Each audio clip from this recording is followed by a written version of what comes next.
102 number آیت میں، یہ سورہ بقرہ چل رہی ہے، 102 نمبر آیت میں جادو ٹونے کے بارے میں کچھ کلام ارشاد فرمایا، جس کا پس منظر یہ ہے کہ سلیمان علیہ السلام کے زمانے میں لوگ جادو بہت زیادہ کرتے تھے، ان کے پاس کتابیں تھیں جس میں منتر الٹے سیدھے گندے لکھے ہوئے تھے، تو سلیمان علیہ السلام نے اللہ کے حکم سے تمام کتابوں کو قبضے میں کیا اور اس کو ختم کرنے کی کوشش فرمائی، اور ان کتابوں کو دفنا دیا زمین میں، اور اس کے اوپر اپنی کرسی رکھ کر آپ بیٹھتے تھے اور آپ خطاب فرماتے تھے، لوگوں سے باتیں کرتے تھے۔ جب آپ کا وصال ہوا تو شیطان نے اس زمانے کے لوگوں کو کے قلب میں ڈالا کہ کیا میں تمہیں وہ چیز نہ بتاؤں کہ سلیمان علیہ السلام کی حکومت کس وجہ سے تھی، تو وہ سوچنے لگے کیسے تھی، تو دل میں خیال ڈالا کہ ان کی کرسی کے نیچے کی زمین کھودو تمہیں چیز ملے گی، وہ کتابوں سے سلیمان علیہ السلام نے حکومت کی ہے، اب وہ کھودا تو وہ کتابیں مل گئیں، اور پھر وہ جادو ٹونا عام ہو گیا، اور لوگوں نے یہ گمان کیا اس زمانے کے کہ شاید سلیمان علیہ السلام جادو کیا کرتے تھے۔ پھر یہ سلسلہ چلتا آیا حتیٰ کہ نبی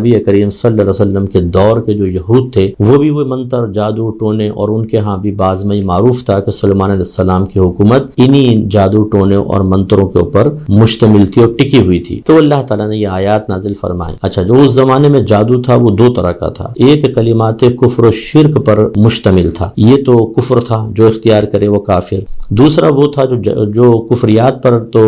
مشتمل نہیں تھا لیکن ضرر والا تھا، میاں بیوی میں جدائی کروا دینا، کسی کو تباہ کرنے کی کوشش کرنا، اس طرح کا تھا۔ تو اس کو دونوں کو منع فرمایا، آج بھی یہ دونوں منع ہیں، لیکن اگر کوئی کلمات کفر و شرک والا منتر پڑے گا یا دیگر کام کرے گا تو وہ دار اسلام سے خارج ہو جائے گا۔ تو اللہ نے فرمایا کہ وَاتَّبَعُوا مَا تَتْلُو الشَّيَاطِينُ عَلَى مُلْكِ سُلَيْمَانَ، اور بنی اسرائیل نے پیروی کی اس کی جس کو پڑھتے تھے شیاطین سلیمان کی سلطنت میں، یعنی ان منتروں کی انہوں نے پیروی کی۔ وَمَا كَفَرَ سُلَيْمَانُ، سلیمان نے کفر نہیں کیا، یعنی وہ جادو ٹونے میں ملوث نہیں تھے، یہ غلط کہہ رہے ہیں، وَلَكِنَّ الشَّيَاطِينَ كَفَرُوا، اور لیکن شیاطین نے کفر کیا، يُعَلِّمُونَ النَّاسَ السِّحْرَ، وہ لوگوں کو جادو سکھاتے تھے، وَمَا أُنزِلَ، اور وہ بھی جو نازل کیا گیا علی الملکین، دو فرشتوں پر، ببابل، بابل میں، ہاروت و ماروت، یعنی ہاروت اور ماروت دو فرشتوں پر۔ تو اللہ تعالیٰ نے بطور آزمائش دو فرشتے نازل کیے تھے، اور یہ لوگوں کو وہ چیز سکھاتے تھے جو کفر نہیں تھی لیکن اس میں ضرر کا پہلو بھی تھا، تو یہ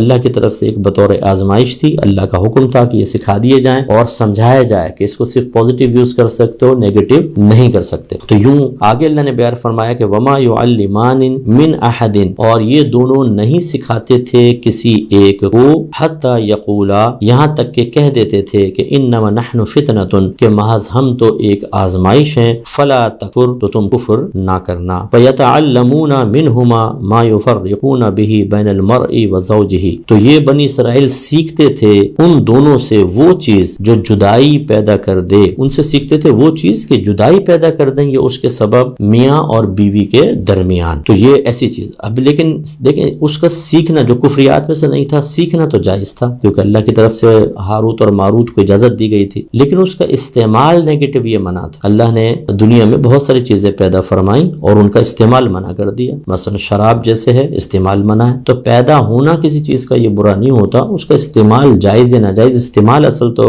قابل توجہ چیز ہے۔ لیکن اب یہ ہماری بہنیں ذرا خاص طور پر ہمارے بھائی اس عقیدے کو سمجھیں، اللہ تعالیٰ نے فرمایا کہ وما هم بضارین به من احد الا باذن اللہ، اور نہیں وہ ضرر پہنچانے والے تھے اس جادو کے ذریعے کسی ایک کو مگر اللہ تعالیٰ کی اجازت سے۔ تو بس یہ اچھی طریقے سے سمجھ لیجئے کہ جادو ٹونا حق ہے، ہم اس کا انکار نہیں کرتے، جادو ٹونا لوگ کرتے بھی ہیں، لیکن کیا جادو ٹونا سے ہر ایک اپنی مرضی کے مطابق رزلٹ حاصل کر لیتا ہے؟ ایسا بالکل نہیں ہوتا، کوئی گھبرانے کی ضرورت نہیں، اللہ تعالیٰ چاہے گا تو کوئی آزمائش آپ کی طرف متوجہ ہوگی، ورنہ کوئی آزمائش متوجہ نہیں ہو سکتی ہے، یہی اللہ تعالیٰ نے بیان فرمایا۔ اور اچھی طرح یاد رکھیں کہ بعد اوقات جادو ٹونا اور اللہ کا فیصلہ ازلی میں موافقت پیدا ہو جاتی ہے، اصل میں کام اللہ تعالیٰ کی طرف سے ہوتا ہے، آزمائش اللہ کی طرف سے ہوتی ہے، ہم اس کی طرف منسوب کر دیتے ہیں۔ اس کو یوں سمجھ لیں کہ اللہ تعالیٰ نے ارادہ فرمایا کہ ایک شخص شخص کی شادی 30 سال سے پہلے نہیں ہوگی اور وہ 20-22 سال سے کوشش کر رہا ہے شادی بیاہ کے لیے، رشتے نہیں لگ رہے، اور ایک آدمی نے جادو کروا دیا اسی شخص کے اوپر کہ اس کا نکاح ہی نہ ہو، اب وہ جو رشتہ آ رہا ہے ریجیکٹ ہو رہا ہے، جو رشتہ آ رہا ہے ریجیکٹ ہو رہا ہے، تو یہ جادو ٹونا کرانے والا خوش ہوتا ہے کہ شاید میں نے اس کا رشتہ روک دیا۔ ارے بھائی آپ بندش نہیں کر سکتے، وہ تو اللہ تبارک و تعالیٰ کا فیصلہ ازلی ہے کہ 30 سال تک اس کی شادی نہ ہو، اور یہی وجہ ہے کہ جب 30 سال ہوئے مثلاً فوراً شادی ہو جاتی ہے۔ پھر کہاں گے تمہارا جادو ٹونا؟ اگر جادو ٹونے اتنے اثر انداز ہوتے کہ اللہ کی مرضی ہو یا نہ ہو اثر کریں، تو میں آپ سے پوچھتا ہوں کہ کوئی آپ کو بیمار کیوں کرے گا؟ جو دشمن ہے وہ آپ کو مارے گا کیوں نہیں؟